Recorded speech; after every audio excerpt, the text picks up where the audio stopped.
CID দুবাৰকৈ visit কৰিছে CID দুবাৰ কৰালে নহয় আগবেলাও আহিছে এতিয়াও দেখা গ'ল তেওঁলোকে ৰাতিপুৱা আহিছে 10টা বজাৰ পৰা এতিয়া কাম শেষ কৰি তেওঁলোকে গৈছে পিছবেলা আকৌ বিশেষ কিবা আছিল নেকি নাই তেওঁলোকে দিনটো কণ্টিনিউ কামেই কৰি আছে কিন্তু দেখা গৈছিল যে মাছখিনি সময়ত তেওঁলোক নাই আপোনাৰ অফিচৰ পৰা যেতিয়া 11টা বজাত ওলাই গ'ল তাৰপিছত মাজৰ সময়ত নাই তেওঁলোকে লাঞ্চত গুচি নাই মানে গোটেই এক্সট্ৰা ৰুমত তেওঁলোকে কৰি আছে নিজৰ কামটো তেওঁলোকে ষ্টাফ ফাইল তেওঁলোকে তেওঁলোকে বিচাৰি আহিছিলে এইটো মানে ফেক্ট চাৰ্টিফিকেট পষ্ট কৰিছে আৰু ছাৰ মাইনৰিটি স্কলাৰশ্বিপৰ বিষয়ে কিবা মানে ইয়াত নাই পেঞ্চন ব্ৰাঞ্চত বহি থকা দেখা গ'ল আমি তাতে তেওঁলোকৰ মানে ইয়াত ষ্টাফৰ কাৰণে পেঞ্চন ৰুমটো আমি তেওঁলোকক কৰি দিছোঁ তাতে AC আছে তেওঁলোকে তাতে কেইজন আহিছিলে চিআইডি দুবাৰকৈ ভিজিট কৰিছে চিআইডি দুবাৰ কৰালে নহয় আগবেলাও আহিছে এতিয়াও দেখা গ'ল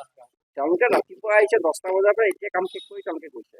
পিছবেলা আকৌ বিশেষ কিবা আছিল নেকি নাই তেওঁলোকে দিনটো কণ্টিনিউ কামেই কৰি আছে কিন্তু দেখা গৈছিল যে মাছখিনি সময়ত তেওঁলোক নাই আপোনাৰ অফিচৰ পৰা যেতিয়া 11টা বজাত ওলাই গ'ল তাৰপিছত মাজৰ সময়ত নাই তেওঁলোকে লাঞ্চত গুচি নাই মানে গোটেই এক্সট্ৰা ৰুমত তেওঁলোকে কৰি আছে নিজৰ কামটো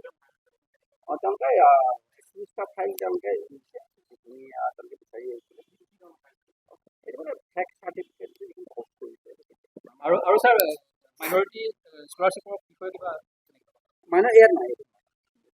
পেঞ্চন ব্ৰাঞ্চত বহি থকা দেখা গ'ল আমি তাতে তেওঁলোকৰ মানে ইয়াত ষ্টাফৰ কাৰণে পেঞ্চন ৰুমটো আমি তেওঁলোকক কৰি দিছোঁ তাতে AC আছে তেওঁলোকে তাতে কেইজন আহিছিলে যিকোনো খবৰৰ বাবে যোগাযোগ কৰক 7099017330 লগতে 7099017110 নম্বৰত